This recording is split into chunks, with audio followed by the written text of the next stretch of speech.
it just didn't look right to me. And I was wondering. It didn't look like what you're used to seeing as a missile gone awry. Yes, there's a missile gone awry. So that's it. And I'm just wondering if it's a possibility that something could manifest from CERN outside of CERN. Does it have that capability, or theoretically? Well, I don't know whether it does or not. I don't see any cause and effect ability. But then again, I don't want to say it's impossible because I don't know that either. It just doesn't seem like a plausible thing. I want to stay focused on the things which I are a little more knowledgeable about, and such as what the intended purpose of the ring and what it does, and not is it possible that it's interacting with a gravitational field? I don't know. Right. Well, see, that's I don't see any method. You can always say that about just about anything. Right. But, no, and again, that's it. And I was just asking strictly because I don't know any better, and it's good to hear from you that CERN in and of itself probably isn't capable of that, as far as I know. Is that what you're saying? Right. Well, I just don't see any. If something were being manifested, you would expect it to be manifested right physically there. Other than the things that we have discussed, right, which would be worldwide, and not just one single location, such as off of Norway or off of China or something like that. Right, if exactly. It's going to be a single location, it'd be right there above Switzerland. Well, that's just it, because it didn't make sense in my head. I was saying, wow, to be able to project something like that, based on my knowledge, and again, it's very limited, and I work with RF energy, RF, I'm a communications guy. And just based on what I know as far as that's concerned, putting it together in my head, I was having a real hard time with it. So, well, let me put one final. I took a look at the YouTube videos, and it didn't look anomalous to me, but I don't have your military experience of seeing missiles gone awry. Yeah. All the ones I saw were way back when they had to, they went off course, started tumbling, and they had to explode the missile. Right. No, and didn't form spirals. No, and I understand that. Like I said, if I didn't have that experience, then I probably would have just wrote it off myself. But because I did, and it just something does not look right with it. But I have a caller I want to bring online, Brian from South Carolina. You are live on the air. Go ahead, Brian. Hey, Joe. Hey, AC. Hey, John. How are y'all doing? Very. What is the guest name tonight? It's Dr. Walter Wagner. Dr. Walter Wagner. Hey, Dr. Wagner. The episode off the coast of Los Angeles that involved the missile launch.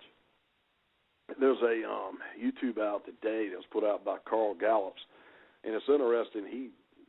The guys from WorldNet Daily. It's about the guy from WorldNet Daily. I forget his name, but he's saying that a 4-star general, that our military was aware that it was a Chinese military missile that was launched from a submarine, and that our missile defense system failed, and that that there's been a cover-up, plain and simple. Have you heard that? Interesting. No, I hadn't. I saw that contrail. I was curious as to why it made the news in the first place, because my initial reaction was, well, that's a jet contrail.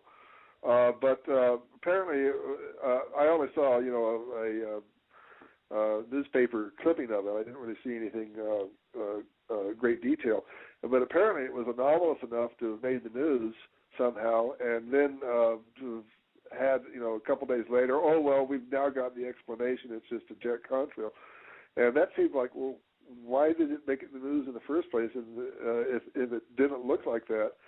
And so I was curious as to whether or not, because they were saying it was a missile trail instead, or it looked like one.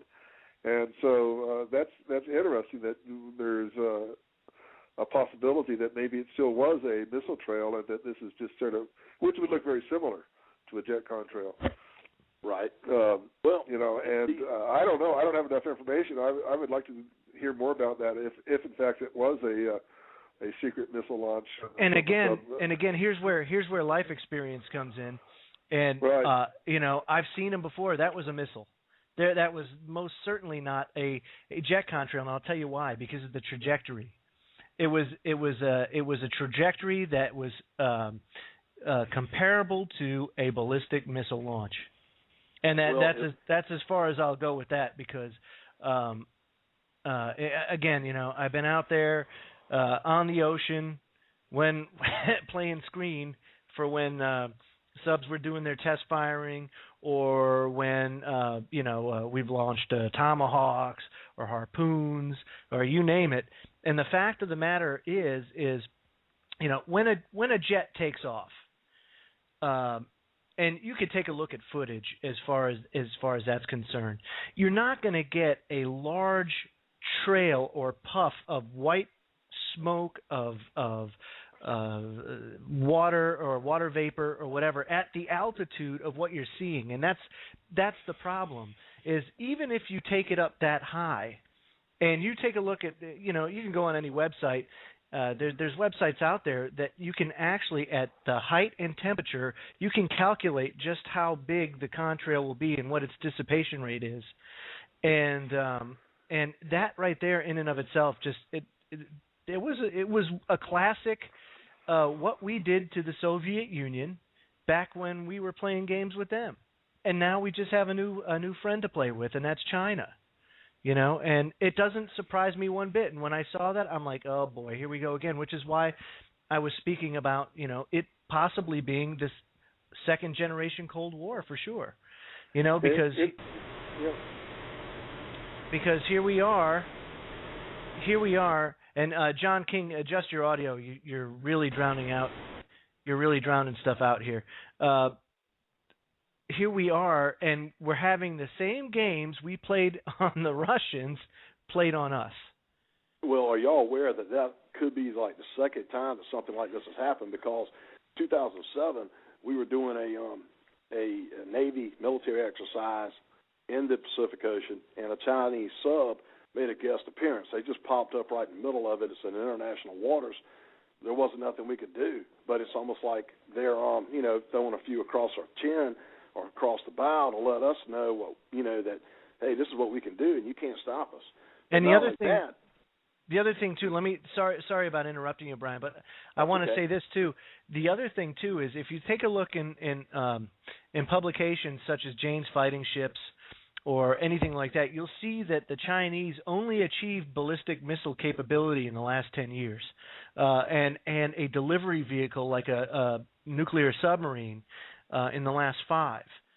And what I'm sure they're doing at this point in time is testing their capability. It's very simple to be able to do it off your own shore and off your own coastline. It's another thing to be able to test the capability of your delivery systems off the coast of one of your adversaries.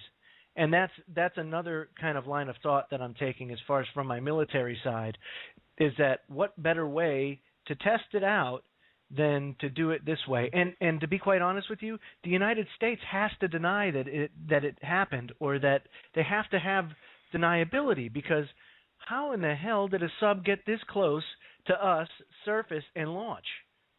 Or come to that point? And that's my point. They have to save face. What about the Carnival Cruise Line that was in the area who's let everything shut down? That led me to believe that it could be an electromagnetic pulse technology in use. And here's why: because they sent a tugboat out, and then the tugboat got shut down. And to me, that's a no-brainer. But to me, when I look at all this stuff, I can't help but think that possibly the New World Order could just be sending the United States a message that you're not in control, that your technology can be flipped off at any moment. And I'd like to ask the guest tonight what he thinks about that. If the technology that we use has gatekeepers, and that maybe we're not in control of it, or not as much as we think. Because I know this, too, at the same time that all this was happening, we had the X-37 up in the air, and it's supposed to be our trump card as far as satellite technology. and maybe there was some sort of electronic war game going on, and also too, maybe we didn't react because we didn't want to show our cards. I don't know. I mean, there was a lot going on there, but I do want him to answer that question if he could about whether or not that our technology could be compromised and that this is their way of letting us know that we're not in control.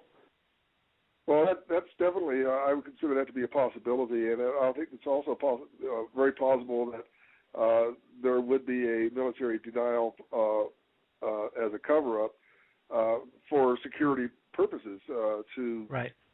Throw off, if it was a Chinese sub, to throw off them into thinking that we didn't know what, or to let them know that we know what it really was, but here's what the cover story we're giving. So we're on to you, but we're not letting the other people know. Not letting the general public know that we're on to you, and that's a definite possibility as well. Like as I said before, there are so many things in the military that the general public will not be learn of until decades after the fact, and this could very well be something in that regard. And in terms of, as you call it, gatekeeper technology, yeah, we've known for quite a long while that there are things like electromagnetic pulse could, disable the entire country if you, as one plausible scenario, and vice versa. We could do that by setting off nuclear weapons in the atmosphere in other countries. Hopefully, we'll never go that route. But there might be other methods of doing that, directed beam. That's what I'm alluding to, because everybody keeps talking about the nuclear weapon. Yeah. Maybe they're just saying we don't have to use a nuclear weapon. We'll turn it off anytime we want. We'll turn that ship off. We'll turn that tugboat out going to rescue those people. And let them put out there a way? Spam.